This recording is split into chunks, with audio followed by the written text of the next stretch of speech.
একদিন গোপাল তার বাড়িতে দাবা খেলছিল। তার গিন্নি তাকে রাগে মারতে এসেছিল, আর তারপরই সে গোপাল বাড়ি থেকে চলে যায়। আর তারপরেও গোপালের কথা ছিল একটাই, যে তার দাবা খেলতে হবে। সে দাবা খেলার জন্য একটি ভালো জায়গা বেছে নেয়, আর সেটা হলো মন্দির।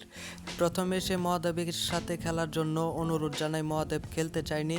তারপর গোপাল তার বুদ্ধি দিয়ে মহাদেবকে খেলার জন্য বাধ্য করে। মহাদেব পড়েছে খুব মুশকিলে, কিছু উপায় না খুঁজে পেয়ে সে গোপালের কাছে হেরে যায় এবং অবশেষে একটি বর দেয়। গোপাল তো প্রথমে খুব খুশি হয়ে যায় বর দেখে।